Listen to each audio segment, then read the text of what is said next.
ಸ್ನೇಹಿತರೆ, ಎಲ್ಲರಿಗೂ ಗೋಲ್ board news ಚಾನಲ್ಗೆ ಸ್ವಾಗತ. ಈ ಒಂದು ವಿಡಿಯೋದಲ್ಲಿ ಬರ ಪರಿಹಾರಕ್ಕೆ ಸಂಬಂಧಪಟ್ಟಂತಹ ಕೆಲವೊಂದಿಷ್ಟು ಪ್ರಮುಖವಾದಂತಹ ಮಾಹಿತಿಗಳು ಲಭ್ಯವಾಗ್ತಾ ಇದಾವೆ ಸ್ನೇಹಿತರೆ. ಹೌದು ಸ್ನೇಹಿತರೆ, ಈಗಾಗಲೇ ಕಳೆದ ಸುಮಾರು ಒಂದು ವಾರದ ಹಿಂದೆ ರಾಜ್ಯದಲ್ಲಿ ಏನು ಮಳೆ ಪ್ರಮಾಣ ತೀರಾ ಕಡಿಮೆ ಆಗಿತ್ತು ಸ್ನೇಹಿತರೆ. ಬಟ್ ಈಗಾಗಲೇ ಕಳೆದ ಸುಮಾರು 3-4 ದಿನಗಳಿಂದನೂ ಕೂಡ ಕಂಪೇರ್ ಮಾಡ್ತಾ ಹೋದ್ರೆ ರಾಜ್ಯದ ಬಹುತೇಕ ಜಿಲ್ಲೆಗಳಲ್ಲಿ ಮಳೆ ಸಾಧಾರಣದಿಂದ ಉತ್ತಮವಾದಂತಹ ಮಳೆ ಆಗ್ತಾ ಇದೆ ಸ್ನೇಹಿತರೆ. ಈಗಾಗಲೇ ಕರಾವಳಿ ಭಾಗದ ಜಿಲ್ಲೆಗಳಲ್ಲಿಯೂ ಕೂಡ ಕಳೆದ ಸುಮಾರು 3-4 ದಿನಗಳಿಂದನೂ ಕೂಡ ಉತ್ತಮವಾದಂತಹ ಮಳೆ ಆಗ್ತಾ ಇದೆ. ಅದರ ಜೊತೆಗೆ ಈ ಉತ್ತರದ ಮಲೆನಾಡು ಭಾಗದ ಜಿಲ್ಲೆಗಳಲ್ಲಿಯೂ ಕೂಡ ಉತ್ತಮವಾದಂತಹ ಮಳೆ ಕೂಡ ಆಗಿದೆ ಸ್ನೇಹಿತರೆ. ಈಗಾಗಲೇ ಸುಮಾರು ಇನ್ನೂ ಕೂಡ 2-3 ದಿನಗಳ ಕಾಲ ಅಂತ ಹೇಳಿದ್ರೆ ಇದೇ ಆಗಸ್ಟ್ 9ನೇ ತಾರೀಕಿನವರೆಗೂ ಕೂಡ ಬಹುತೇಕ ಜಿಲ್ಲೆಗಳಿಗೆ ಯೆಲ್ಲೋ ಮತ್ತು ಆರೆಂಜ್ ಅಲರ್ಟ್ ಕೂಡ ನೀಡಲಾಗಿದೆ ಸ್ನೇಹಿತರೆ. ಅದರಲ್ಲಿ ಬಹಳ ಪ್ರಮುಖವಾಗಿ ಉತ್ತರದ ಮೈದಾನದ ಜಿಲ್ಲೆಗಳಾಗಿರುವಂತಹ ಶಿವಮೊಗ್ಗ ಜಿಲ್ಲೆ ಆಗಿರ್ಬೋದು ಸ್ನೇಹಿತರೆ, ಅದರ ಜೊತೆಗೆ ಬೆಳಗಾವಿ ಜಿಲ್ಲೆ ಆಗಿರ್ಬೋದು, ಮೈಸೂರು ಆಗಿರ್ಬೋದು, ಇನ್ನಿತರೆ ಕೆಲವೊಂದಿಷ್ಟು ಜಿಲ್ಲೆಗಳಿಗೆ, ಅದರಲ್ಲಿ ಕರಾವಳಿ ಭಾಗದ ಜಿಲ್ಲೆ ಆಗಿರ್ಬೋದು, ಮಂಗಳೂರು, ಕಾರವಾರ, ಈ ಒಂದು ಜಿಲ್ಲೆಗಳಿಗೆ ಕೂಡ ಉತ್ತಮವಾದಂತಹ ಮಳೆಯಾಗಿದೆ ಸ್ನೇಹಿತರೆ. ಈಗಾಗಲೇ ರಾಜ್ಯದ ಅನೇಕ ಶಾಸಕರು ಕೂಡ ಸಚಿವರು ಕೂಡ ಜಿಲ್ಲಾ ಉಸ್ತುವಾರಿ ಸಚಿವರು ಕೂಡ ಈಗಾಗಲೇ ಭೇಟಿ ಕೊಟ್ಟಿದ್ದಾರೆ ಸ್ನೇಹಿತರೆ. ಈ ಧಾರವಾಡ ಜಿಲ್ಲೆಯಲ್ಲೂ ಕೂಡ ಕೆಲವೊಂದಿಷ್ಟು ಜಿಲ್ಲೆಗಳಲ್ಲಿ ಅಧಿಕವಾಗಿ ಮಳೆಯಾಗುವುದರಿಂದ ಕೂಡ ಬೆಳೆ ಕೂಡ ಹಾನಿಯಾಗಿರುವ ಬಗ್ಗೆ ಈಗಾಗಲೇ ಸಮೀಕ್ಷೆ ಕಾರ್ಯವನ್ನು ಕೂಡ ಅಲ್ಲಿಯ ಕ್ಷೇತ್ರದ ಸಚಿವರಾಗಿರುವಂತಹ ಸಂತೋಷ್ ಲಾಡ್ ಅವರು ಕೂಡ ಈಗಾಗಲೇ ನಿನ್ನೆ ಕೂಡ ಸಮೀಕ್ಷೆ ಕೂಡ ಮಾಡಿದರೆ ಸ್ನೇಹಿತರೆ.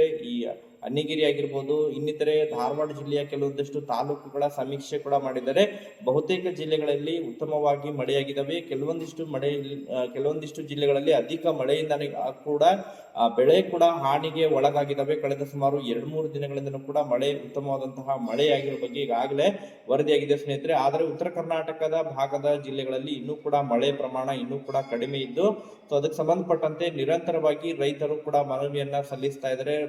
ಉತ್ತರ ಕರ್ನಾಟಕ ಭಾಗದ ಜಿಲ್ಲೆಗಳಂತ ಹೇಳಿದ್ರೆ ಕಲಬುರಗಿ ಜಿಲ್ಲೆ, ಬೀದರ್ ಜಿಲ್ಲೆ ಆಗಿರ್ಬೋದು, ರಾಯಚೂರು ಜಿಲ್ಲೆ ಆಗಿರ್ಬೋದು, ವಿಜಯಪುರ ಜಿಲ್ಲೆ ಆಗಿರ್ಬೋದು, ಅದ್ರ ಜೊತೆಗೆ ಗದಗ ಜಿಲ್ಲೆ ಆಗಿರ್ಬೋದು, ಈ ಒಂದು ಜಿಲ್ಲೆಗಳಿಗೆ ಬರ ಪರಿಹಾರವನ್ನ ಆದಷ್ಟು ಶೀಘ್ರದಲ್ಲೇ ಘೋಷಣೆ ಮಾಡಬೇಕು ಎನ್ನುವಂತಹ ನಿಟ್ಟಿನಲ್ಲಿ ನಿರಂತರವಾಗಿ ರೈತ ವತಿಯಿಂದ ಮತ್ತು ರೈತ ಮುಖಂಡರ ವತಿಯಿಂದ ರಾಜ್ಯ ಸರ್ಕಾರಕ್ಕೆ ನಿರಂತರವಾಗಿ ಮನವಿಯನ್ನ ಕೂಡ ಮಾಡ್ತಾ ಇದ್ರು ಸ್ನೇಹಿತರೆ.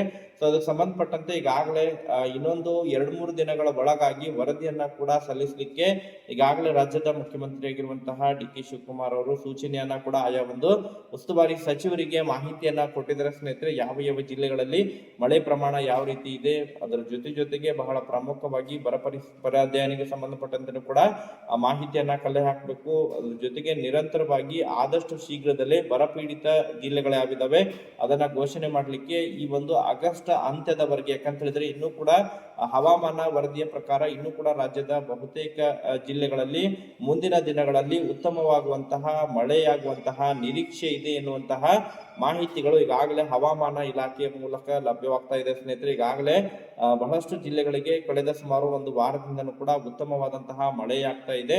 ಆ ಒಂದು ಹಿನ್ನೆಲೆಯಲ್ಲಿ ರೈತರಿಗೂ ಎಲ್ಲೋ ಒಂದ್ ಕಡೆ ಆಶಾದಾಯ ಅಂತೇಳಿ ಹೇಳ್ಬೋದು ಸ್ನೇಹಿತರೆ. ಬೆಳೆಗಳಿಗೆ ಯಾವುದೇ ರೀತಿಯಂತಹ ಸಮಸ್ಯೆ ಇಲ್ಲದೆ ಬೆಳೆಗಳು ಉತ್ತಮವಾಗಿ ಬೆಳೀತಾ ಇದ್ದಾವೆ. ಬಟ್ ಈ ಉತ್ತರ ಕರ್ನಾಟಕ ಭಾಗದ ಜಿಲ್ಲೆಗಳಲ್ಲಿ ಮಾತ್ರ ಸ್ವಲ್ಪ ಮಳೆಯ ಕೊರತೆ ಇದೆ ಎನ್ನುವಂತಹ ಮಾಹಿತಿಗಳು ಈಗ ಕೇಳಿ ಬರ್ತಾ ಇದ್ದಾವೆ. ಇನ್ನು ಅದನ್ನ ಹೊರತುಪಡಿಸಿದ್ರೆ ಇನ್ನು ಕೆಲವೊಂದಿಷ್ಟು ಜಿಲ್ಲೆಗಳಲ್ಲಿ ಅತಿಯಾದ ಮಳೆಯಿಂದನೂ ಕೂಡ ರೈತರು ಬೆಳೆದಿರುವಂತಹ ಬೆಳೆಗಳು ಹಾನಿಗೆ ಒಳಗಾಗಿದ್ದಾವೆ ಎನ್ನುವಂತಹ ಅಂಶಗಳು ಕೂಡ ಈಗಾಗಲೇ ಗಮನಕ್ಕೆ ಬಂದಿದ್ದಾವೆ. ಒಟ್ಟಾರೆಯಾಗಿ ಬೆಳೆ ಹಾನಿಯಾಗಿರ್ಬೋದು ಅಥವಾ ಬರ ಪರಿಹಾರ ಆಗಿರ್ಬೋದು, ಎರಡನ್ನೂ ಕೂಡ ಒಟ್ಟಾರೆಯಾಗಿ ಯಾವ ರೀತಿ ಅದನ್ನ ನಿಭಾಯಿಸಬೇಕು ಎನ್ನುವಂತಹ ನಿಟ್ಟಿನಲ್ಲಿ ಈಗಾಗಲೇ ಅದ್ರ ಬಗ್ಗೆ ಚರ್ಚೆಗಳು ಕೂಡ ನಡೀತಾ ಇದಾವೆ ಸ್ನೇಹಿತರೆ. ಒಟ್ಟಾರೆಯಾಗಿ ರೈತರಿಗೆ ಬರ ಪರಿಹಾರ ಆಗಿರ್ಬೋದು, ಬೆಳೆ ಹಾನಿಗೆ ಸಂಬಂಧಪಟ್ಟಂತೆ ಕೂಡ ಆದಷ್ಟು ಶೀಘ್ರದಲ್ಲಿ ಉತ್ತರ ಕರ್ನಾಟಕದ ಭಾಗದ ಜಿಲ್ಲೆಗಳಿಗೆ ಬರ ಪರಿಹಾರ ಘೋಷಣೆಗೆ ಇನ್ನೊಂದು ವಾರದ ಒಳಗಾಗಿ ಇನ್ನೊಂದು ವಾರ ಸಮೀಕ್ಷೆಯನ್ನು ಮಾಡೋದ್ರ ಮೂಲಕ, ಯಾಕಂತ ಹೇಳಿದ್ರೆ ಹವಾಮಾನ ವರದಿಯನ್ನ ಪಡೆದುಕೊಂಡು ಇನ್ನೊಂದು ವಾರದ ಒಳಗಾಗಿ ಅದನ್ನ ಚರ್ಚೆ ಮಾಡಿ ನಂತರ ಅಂತಿಮವಾಗಿ ಈ ಆಗಸ್ಟ್ 15 ಅಥವಾ ಆಗಸ್ಟ್ 16ರ ನಂತರ ಅಂತಿಮವಾಗಿ ಬರ ಘೋಷಣೆ ಮಾಡುವಂತಹ ನಿರೀಕ್ಷೆ ಇದೆ ಎನ್ನುವಂತಹ ಮಾಹಿತಿಗಳು ಕೇಳಿಬರ್ತಾ ಇದ್ದಾವೆ ಸ್ನೇಹಿತರೆ. ಒಟ್ಟಾರೆಯಾಗಿ ಬರ ಪರಿಹಾರಕ್ಕೆ ಸಂಬಂಧಪಟ್ಟಂತೆ ನಿರಂತರವಾಗಿ ಏನೆಲ್ಲ ಅಪ್ಡೇಟ್ಗಳು ಲಭ್ಯವಾಗ್ತಾ ಇರ್ತವೆ ಅದ್ರ ಬಗ್ಗೆ ಇನ್ಫಾರ್ಮೇಶನ್ ಅನ್ನ ತಿಳಿಸುವಂತಹ ಪ್ರಯತ್ನ ಕೂಡ ಮಾಡ್ತಾ ಹೋಗ್ತೀನಿ ಸ್ನೇಹಿತರೆ. ಈಗಾಗಲೇ ಉತ್ತರ ಕರ್ನಾಟಕ ಭಾಗದ ಜಿಲ್ಲೆಯ ರೈತರು ಕೂಡ ನಿರಂತರವಾಗಿ ಪ್ರತಿಭಟನೆಗಳನ್ನ ಕೂಡ ಮಾಡ್ತಾ ಇದ್ದಾರೆ. ರೈತರ ಸಾಲವನ್ನ ಸಂಪೂರ್ಣವಾಗಿ ಮನ್ನಾ ಮಾಡಬೇಕು. ರೈತರು ಪಡೆದುಕೊಂಡಿರುವಂತಹ ಸಹಕಾರಿ ಬ್ಯಾಂಕ್ಗಳಲ್ಲಿ ಪಡೆದುಕೊಂಡಿರುವಂತಹ ಸಾಲ ಆಗಿರ್ಬೋದು, ಸೊಸೈಟಿ ಅಲ್ಲಿ ತೆಗೆದುಕೊಂಡಿರುವಂತಹ ಸಾಲವನ್ನ ಸಂಪೂರ್ಣವಾಗಿ ಮನ್ನಾ ಮಾಡಬೇಕು. ಕನಿಷ್ಠ ಪಕ್ಷ ಸಾಲ ಇಲ್ಲ ಅಂದ್ರೆ ಸಾಲದ ಮೇಲಿನ ಬಡ್ಡಿ ಹೊರೆಯನ್ನಾದ್ರೂ ಕೂಡ ಕಡಿಮೆ ಮಾಡಬೇಕು ಎನ್ನುವಂತಹ ಈಗಾಗಲೇ ಮನವಿಯನ್ನ ಕೂಡ ಸಲ್ಲಿಸ್ತಾ ಇದ್ದಾರೆ. ಅದಕ್ಕೆ ಸಂಬಂಧಪಟ್ಟಂತೆ ರಾಜ್ಯ ಸರ್ಕಾರನೂ ಕೂಡ ಯಾವ ರೀತಿ ನಿಲುವನ್ನ ತೆಗೆದುಕೊಳ್ಳುತ್ತೆ ಎನ್ನುವುದ್ರ ಬಗ್ಗೆ ಕಾದು ನೋಡ್ಬೇಕಾಗಿದೆ ಸ್ನೇಹಿತರೆ. ನಿರಂತರವಾಗಿ ಏನೆಲ್ಲ ಅಪ್ಡೇಟ್ಗಳು ಲಭ್ಯವಾಗ್ತಾ ಇರ್ತವೆ ಅದ್ರ ಬಗ್ಗೆ ಮಾಹಿತಿಯನ್ನ ತಿಳಿಸುವಂತಹ ಇನ್ಫಾರ್ಮೇಶನ್ ಅನ್ನ ತಮಗೆ ತಿಳಿಸ್ತಾ ಹೋಗ್ತೀನಿ. ಮತ್ತೆ ಇದಕ್ಕೆ ಸಂಬಂಧಪಟ್ಟಂತೆ ಅಪ್ಡೇಟ್ ಬಂದ್ರೆ ಮುಂದಿನ ವಿಡಿಯೋದಲ್ಲಿ ಮಾಹಿತಿಯನ್ನು ತಿಳಿಸ್ಕೊಡ್ತೀನಿ. Thank you for watching this video.